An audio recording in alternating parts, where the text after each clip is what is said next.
sleepy little fae story for you today. So let's jump right into it. The road behind you is dark, quiet, softened by mist.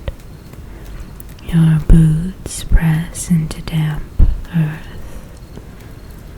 Somewhere unseen, crickets hum their nightly song. Ahead, warm amber light glows through a single crooked window.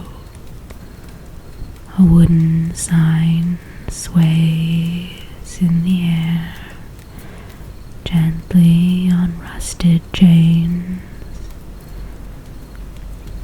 On the plaque is shown a candlestick tilted.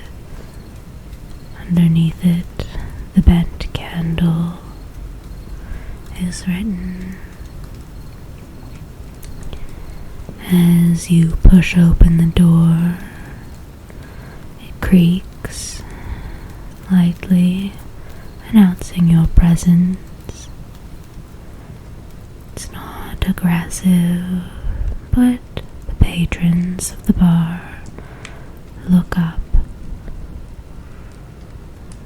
Heat meets your skin, the warm, soft feeling of habitation, the scent of simmering stew, yeast, and smoke wraps you in a blanket.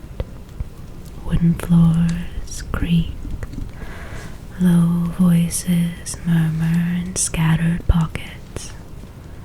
A lute plays lazily in a corner, a bard slowly, tiredly plucking away a tune.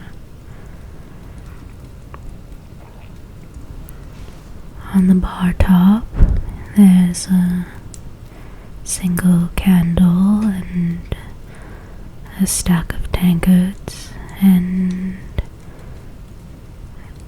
as the door closes, the candle goes out with a pop. There wasn't really a breeze or a draft, but the candle goes out. You take a moment. You look around. Heavy beams overhead, darkened by decades of hot smoke. Tables worn smooth by thousands of hands. A stone fireplace where the fire burns low and steady. A plump gray cat curled up near the warmth, tail flicking in its sleep. Behind the bar, a woman polishes a mug with a cloth that's seen better years. Her shoulders are strong, her hair tied back in a practical sort of knot. She has a light green tone of skin and is built physically quite impressive. She looks something of the orcish variety, but it's hard to tell. She looks up as you approach. "Evening, traveler. Come in from the wet." She pours you a drink of something warm, something spiced, sets it down before you. You reach for the mug and tugs away from you in your grasp. You look up, alarmed, but the barkeep is still standing a few feet away. You both notice. She watches it happen and looks up at you with a flat, resigned expression.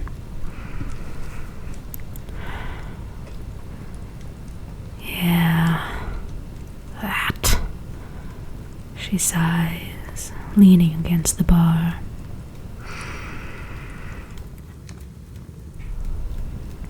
The barkeep sighs, a melancholy sound. Can I let you in on a little secret?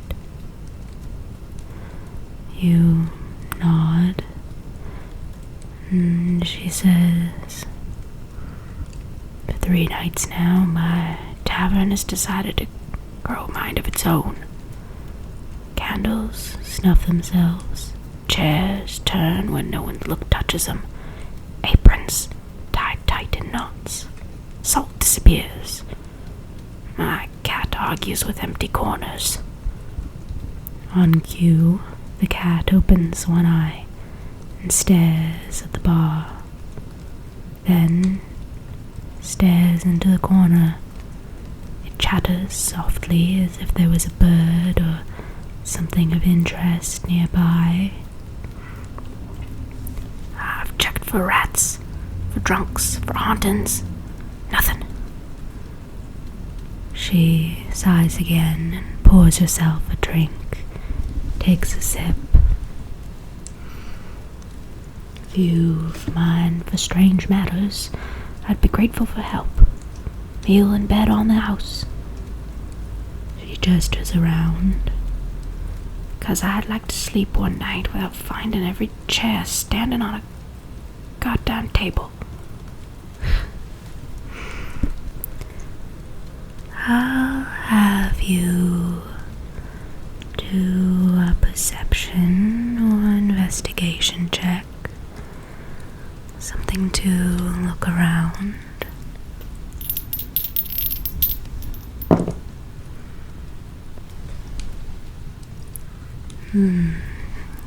It's a good thing it was an advantage. You do okay. You might miss a few things, but you also notice a few things that have been overlooked. A faint little line of muddy little footprints crossing a beam near the ceiling. Tiny, bare, muddy feet. A dusting of flower handprints up a shelf, like someone climbed up after doing a little bit of baking. Behind the bar, you find crumbs in a corner, arranged carefully in spiral patterns, not spilled, placed carefully. Near the hearth, the fire flickers.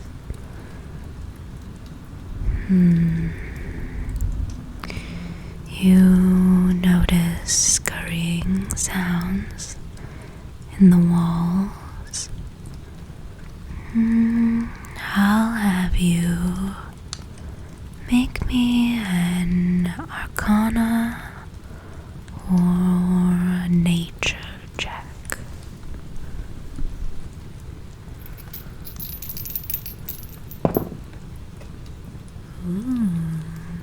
Very good.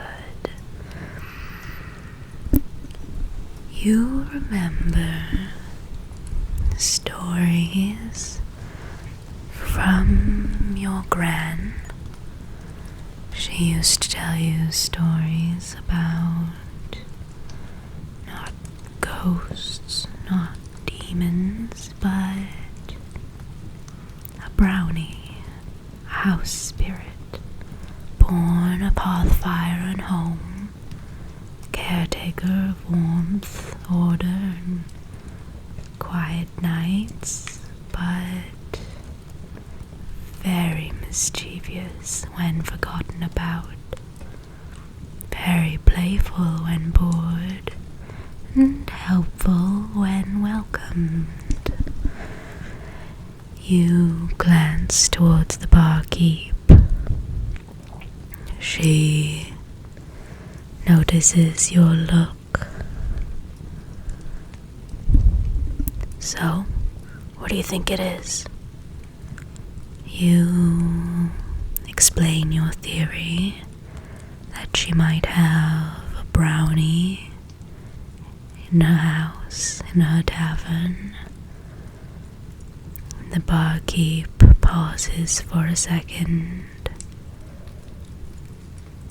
Now that I think of it, my grandmother used to leave cream by the fire every night. Said it was for the little helper, but I always thought it was superstition. She smiles faintly at the memory. When she passed, I stopped.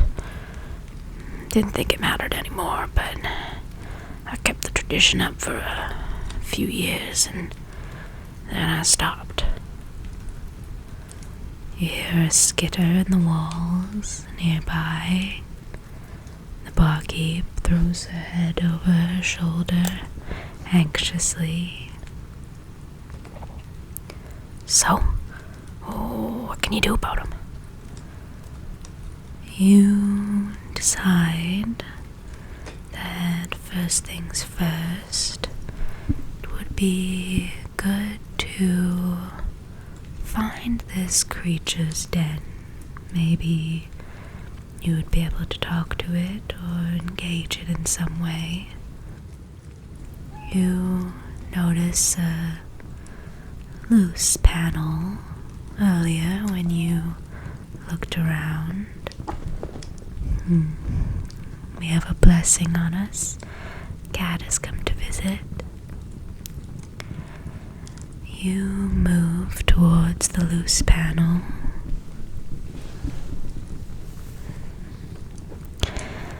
Your fingers press into the worn wood, and you can feel that it would give if given a little push, maybe. You hook your fingers in behind the loose panel and give it a pull, and it shifts just enough so that you can see the darkness within. The smell of straw, old bread, hearth smoke. You lift your lantern. Inside the hollow wall is a very small room, a nest made of straw and thread, a child's tiny wooden soldier missing an arm, buttons of all varieties of shapes and sizes, sorted carefully by color and then by shape. A silver spoon, polished, bright, bright, bright.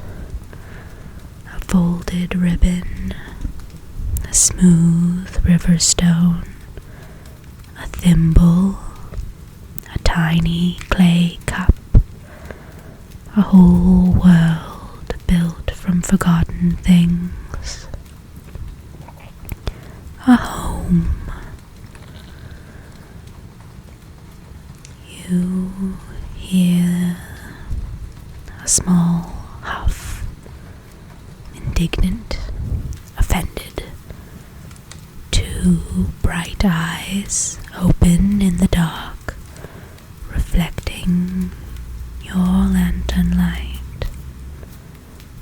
A small figure steps forward, bare feet, hair like dried moss, hands dusted with flour, a small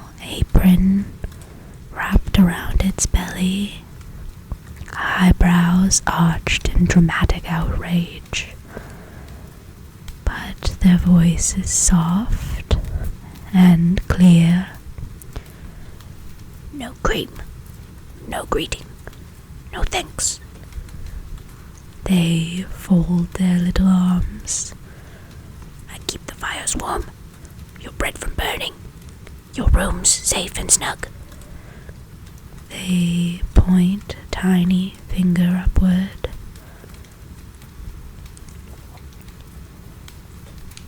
And when I was forgotten, I reminded you. Their eyes glint with pride, not malice. They feel forgotten about. I'll have you roll me an insight check.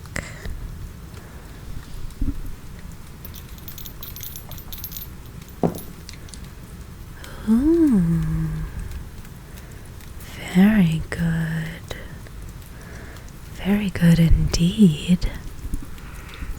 You notice that this creature, as with the stories you knew in the past, is not a malicious creature, but tends to be one of mischief when not given its offerings. Would you like to try and persuade it, maybe? You can try and make a persuasion check. Oh, 17 on the die, very nice. The brownie's posture softens as you plead with it in a low tone that none of you meant any harm.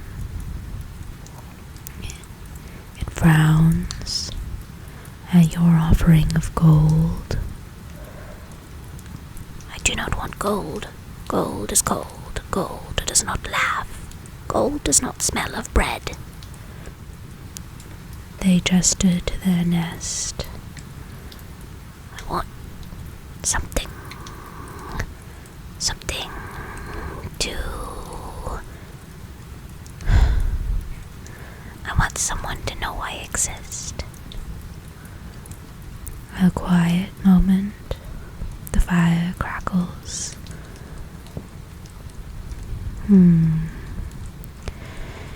You propose an arrangement.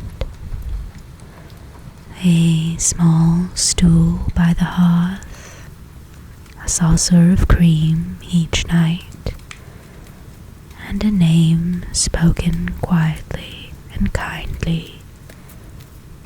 And in return, candles stay lit, stew doesn't burn, rooms remain safe and warm, a tavern that's watched over. The brownie considers you, head tilted, eyes bright. We'll have you roll one more check, at advantage this time. And that, my friends, is a critical success. Very nice. Now, we might have ended this story a little bit different. In fact, I had a little bit of a different plan, but we honor a critical success, don't we? The brownie snaps its fingers and the candles in the tavern burn brighter. The ambiance of worn, comfortable, soft home is amplified. Chairs turn neatly into their tables. A patrons' shoes are not. You realize that they were tied together. Salt shakers refill, and the tavern as a whole exhales. Then we are agreed. The brownie bows once, proud, proper, and slip back into their hidden den. Well, I'll be. The tavern keep laughs quietly, the tension leaving her shoulders. My grandmother would have liked you. She sets before you fresh bread, stew, and a warm mug of spiced mead. Eat.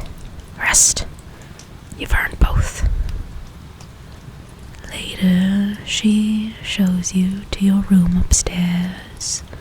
Simple, clean, soft blankets, a candle that burns steadily. Wind hums low through the eaves, and rain patters onto the roof. You don't remember when it started, but it helps your mind unwind, relax.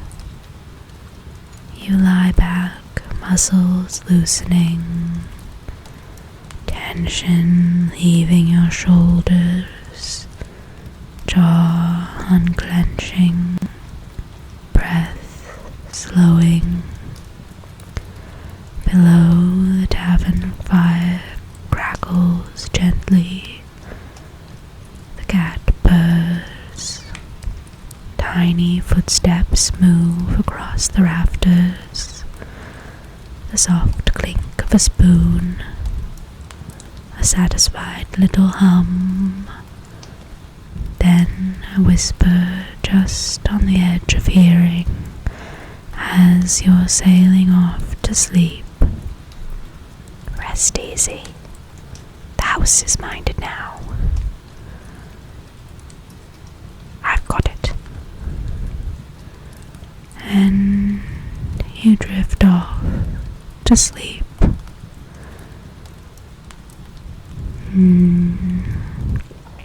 That's my little story for you today. I hope you enjoyed our little brownie.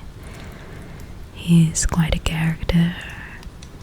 And as always, if you enjoyed, leave a comment, like, subscribe. I always appreciate any kind of feedback. But for now, I'll leave you to sleep or to whatever your day is bringing.